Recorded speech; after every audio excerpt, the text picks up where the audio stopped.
Doctor Anjan Shastri, doctor Anjan Shastri.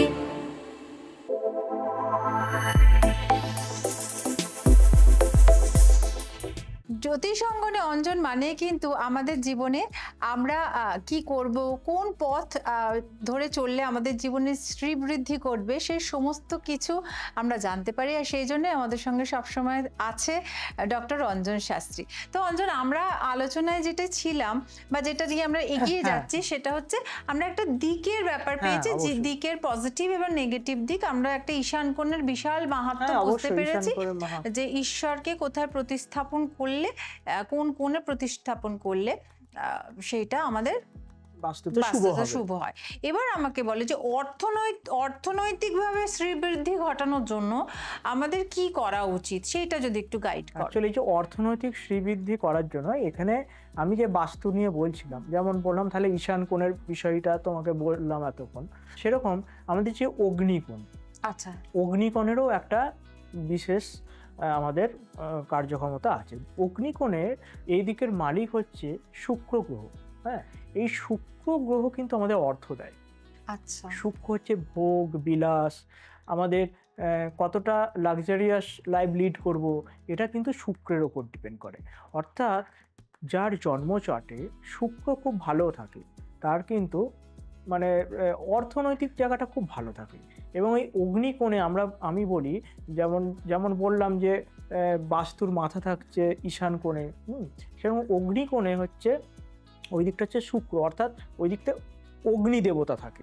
হ্যাঁ, ওই সেই স্থানটি যদি পজিটিভ থাকে, বিশেষত ওই কোণে যদি মানে কিচেন থাকে, তাহলে কিন্তু খুব ভালো ফল দেয়। আচ্ছা, অগ্নিকোণে পূর্ব মুখে কিন্তু রান্না করতে হয়। হ্যাঁ, এটা যদি থাকে তাহলে কিন্তু তার বাস্তুতে কিন্তু অগ্নিকোণটা এনার্জাইজড। অগ্নিকোণ বলতে ধরো যিনি আজকে প্রথম দেখছেন, নভিজ, কোন সম্বন্ধে অতটা জ্ঞান নেই, অগ্নিকোণ বলতে কোন দিকটাকে আমরা বুঝবো? যেটা হচ্ছে south east corner. South east corner, আচ্ছা, সাউথ ইস্ট কর্নারে আমার কিচেন হবে এবং পূর্ব দিকে মুখ করে, মানে আমার গ্যাস ওভেনটা এমন জায়গায় প্লেস করা থাকবে যে আমি পূর্ব দিকে আমার মুখ হবে, আমি সেখানে দাঁড়িয়ে রান্না করবো, তাই তো? আচ্ছা, ঠিক আছে, এইগুলো একটু এটা দেখে নিতে হয়, কারণ অগ্নিকোণ সমস্যা থাকলে কিন্তু অনেক রকমের প্রবলেম আসে। তো সব কিছুই কিন্তু আমাদের একটা এই যে পজিটিভ দিক কিন্তু তৈরি হয় বাস্তুর ওপরও অনেক, নিশ্চয়ই। কারণ আমি দেখলাম যে হয়তো আজকে ধন সম্পদের যদি কথা বলি, আমাকে সেকেন্ড হাউস দেখতে হয়। আমাদের যদি সেকেন্ড হাউস ভালো না থাকে, 11th হাউস ভালো না থাকে, অর্থ আসে না। কিন্তু অনেকের ক্ষেত্রে আমি দেখেছি হয়তো তার সেকেন্ড হাউস ভালো, 11th হাউস ভালো আছে, কিন্তু বাস্তু খুব প্রবলেম।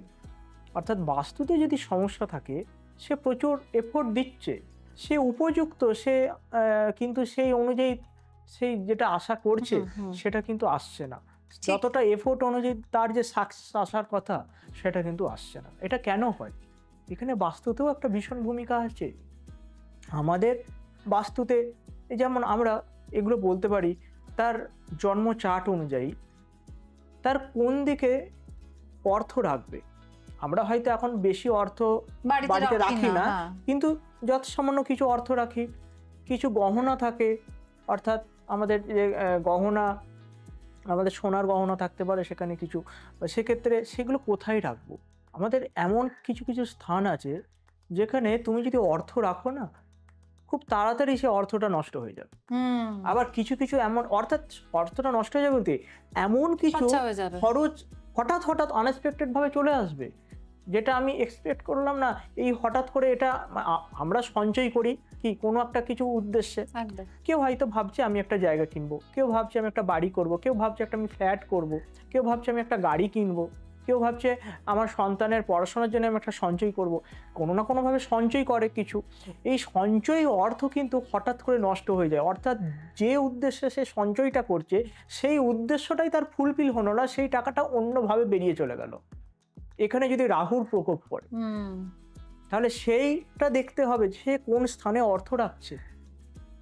কেউ অফিসে আছেন, কেউ বিজনেস ক্ষেত্রে আছেন, সেই জায়গায় সে কোথায় তার যে ক্যাশটা ডিল করছে, সেই ক্যাশ কোথায় থাকছে, ডক্টর অঞ্জন শাস্ত্রী দীর্ঘ সময় ধরে জ্যোতিষ অঙ্গনে আমাদের সমস্ত মানুষের উপকারের কাজে লেগে চলেছেন, আমাদের সঠিক পথ প্রদর্শক হয়ে আমাদের সঠিক পথের নিশানা দেখাচ্ছেন। আর সেই কারণে তিনি দেশে এবং বিদেশে বিভিন্ন গুণীজনের হাত থেকে, বিভিন্ন গুণী প্রতিষ্ঠান থেকে পুরস্কৃত হয়েছেন। দেখে নেব তারই এক ঝলক।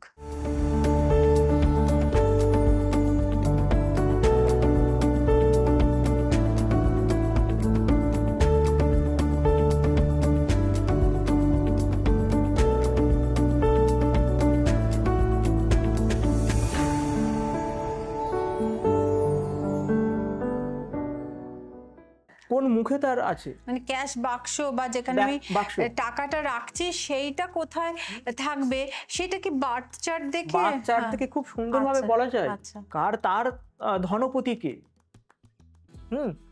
কারণ তোমার ধনপতি একজন হতে, একটা গ্রহ হতে পারে, আমার ধনপতি একটা হতে পারে। তাহলে এটা দেখতে হবে 11th হাউসের লর্ডকে, প্রাপ্তিকে দেবে। আবার নেগেটিভটাও দেখতে হবে যে আমার দ্বাদশকে অর্থাৎ 12th হাউসকে যে ব্যয় করাবে। অ্যাকচুয়াল কি আমরা বলি যে ওয়েলথের লর্ড সে কিন্তু ওয়েলথ তৈরি করবে, তাই তো? এটা তাহলে তার কাজটাই সেটা, তাই সেই গ্রহটিকে আমাকে এনার্জাইজ করতে হবে। হ্যাঁ, মানে ওয়েলথের গড তাকে, মানে সেই সমস্ত কিছু পজিটিভ পরিবেশ আমাকে দিতে হবে যাতে আমার ওয়েলথ ক্রিয়েট হয়। কারণ আমি ধরো আমার ওয়েলথের লর্ড আমি ধরে নিলাম ভেনাস, মানে শুক্র, তাহলে সেই শুক্রের জায়গা আমি নষ্ট করে রেখে দিলাম ঠিক বাস্তুতে।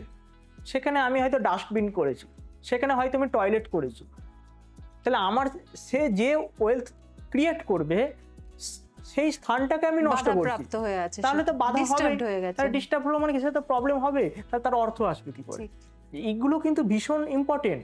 আমরা অবশ্যই মা লক্ষ্মীর আরাধনা করি, আমরা সব অনেক কিছু জানি না যে কেন আমরা সবকিছু করার পরও কেন আমরা নিষ্ফল হই। সব কিন্তু এই অ্যাস্ট্রোলজি জ্যোতিষে কিন্তু লুকিয়ে আছে। এটাও এইগুলো ভীষণ ইম্পর্টেন্ট আমাদের বিজনেস ক্ষেত্রে। আমরা কি ধরনের আমরা সেখানে দেখব, অর্থাৎ পরিবেশটা তৈরি করব, সেখানে কোন দিকে কি রাখবো, এই বিষয়গুলো কিন্তু আমাদের দেখতে হয়। মানে এটা যেমন বাস্তু, মানে বাড়িতেও আমাকে দিক নির্ণয় করে একটুখানি করতে হবে, তেমনি ব্যবসায়িক প্রতিষ্ঠানের ক্ষেত্রেও দিক নির্ণয়টা খুব জরুরি। তাহলে আমরা যে কারণে মা লক্ষ্মীর পুজো করি বা যে ধনসম্পদ বা ঐশ্বর্য লাভের আশায় আমরা যে মাতৃ আরাধনা করি, সেখানে মানে আমরা যে ফলটা পাওয়ার জন্য একটু দিকের ব্যাপারটা ভীষণভাবে তুমি প্রাধান্য দিচ্ছ, যে সেটা ডিস্টার্বড হয়ে গেলেই কিন্তু কোথাও দেখা যায় যে যে ফলটা আমি চাইছি সেটা আমি পাচ্ছি না। একদমই।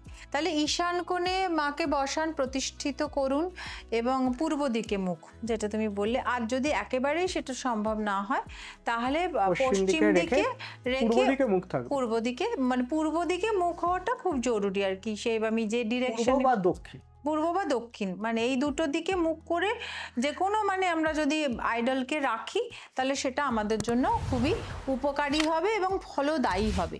এইভাবে কিন্তু আমাদের আলোচনা এগিয়ে চলবে, আরও অনেক কিছু বাকি আছে এবং সেই কারণে আমাদের এই অনুষ্ঠান দেখতে হবে, আমাদের সঙ্গে থাকতে হবে। অবশ্যই সঙ্গে থাকুন। ডক্টর অঞ্জন শাস্ত্রী।